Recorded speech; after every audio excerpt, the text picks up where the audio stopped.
तो बच्चों चलिए प्रश्न को पढ़ते हैं। मान लीजिए एसएन प्रथम एन प्राकृत संख्याओं के घनों के योग को निर्दिष्ट करता है और ये जो छोटा एसएन है प्रथम एन प्राकृत संख्याओं के योग को निर्दिष्ट करता है। तो समेसन आर बराबर 1 से एन तक कैपिटल एस आर बटा स्मॉल एस आर बराबर है और इसके लिए हमें ये 4 विकल्प दिए गए हैं जिनमें से हमें सही विकल्प का पता लगाना है। प्रश्न को हल करेंगे परंतु उसके पहले मुख्य अवधारणा लिखेंगे। तो इस प्रश्न के लिए मुख्य अवधारणा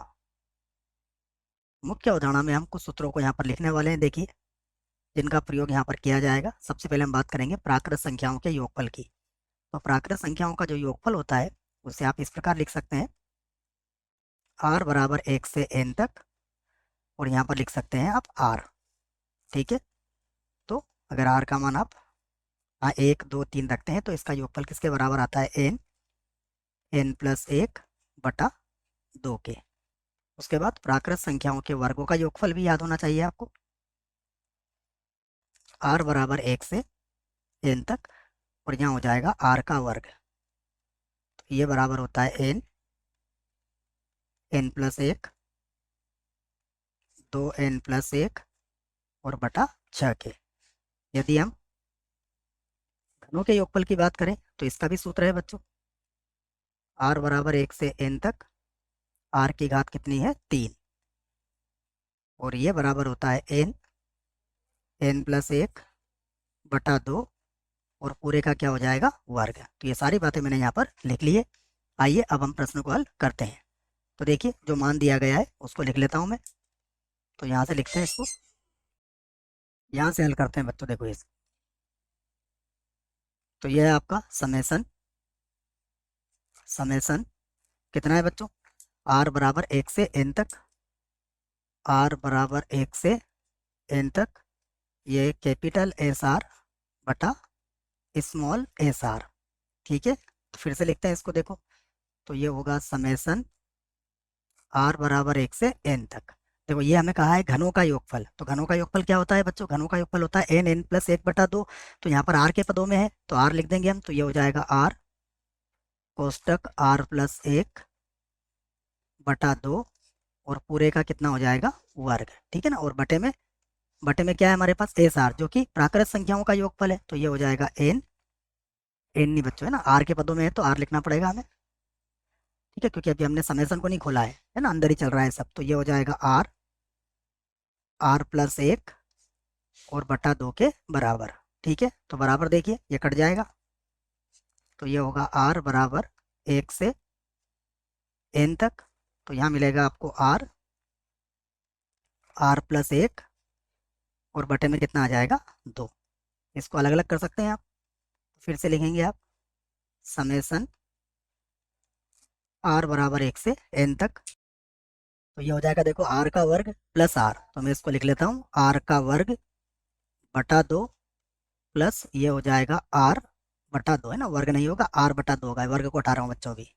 ठीक है, तो देखिए ये मैंने कोष्टक खोल दिया और दोनों को अलग अलग करके लिख दिया है। अब दोनों को अलग अलग करके फिर पुनः लिख सकते हैं, देखो इसको। तो अब मैं लिख सकता हूँ इसको समेसन r बराबर 1 से n तक, ये हो जाएगा r का वर्ग बटा 2। ठीक है, इसको अलग कर दिया, फिर प्लस, फिर से हो जाएगा समेसन r बराबर 1 से n तक, और ये हो जाएगा r बटा 2। दोनों के ही सूत्र हमें याद है, मैं लिख देता हूँ। देखिए 1 बटा 2, उसके बाद ये प्राकृत संख्याओं के वर्गों का योगफल जो कितना होगा बच्चों, n प्लस 1 2n प्लस 1 और बटे में कितना आ जाएगा, 6। ठीक है, फिर प्लस 1 बटा 2 तो वैसे ही रहेगा। ये प्राकृत संख्याओं का योगफल है तो ये होगा n प्लस 1 और बटा 2। तो यहाँ से आप क्या कर सकते हैं, n प्लस 1 और बटा 4 को कॉमन ले सकते हैं। तो मैं यही करता हूँ, यहाँ से हम क्या करते हैं n प्लस 1 और बटा 4 को कॉमन ले लेते हैं। तो देखो जब इसको कॉमन लेंगे तो यहाँ बचेगा 2n प्लस 1, 2n प्लस 1 और बटे में कितना बच जाएगा, यहाँ पर देखो 4 चला गया तो 3 बचेगा, और प्लस यहाँ तो केवल 1 ही बचेगा। तो इसका लघुत्तम ले लीजिए आप, तो ये हो जाएगा n प्लस 1 बटा 4 और ये हो जाएगा, देखो लघुत्तम लेंगे तो 2n, 3 और 1 4 हो जाएगा, तो 2n + 4, और बटे में कितना आ जाएगा, बटे में आ जाएगा 3। तो यहाँ से 2 को कॉमन ले लीजिए आप और काट दीजिए। तो जब 2 को कॉमन लेंगे तो ये हो जाएगा n + 1 गुणा में आ जाएगा 2, और ये हो जाएगा n + 2, और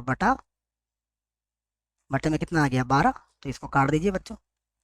तो ये हो जाएगा n + 1 n + 2, और बटे में कितना है, बटे में है 6।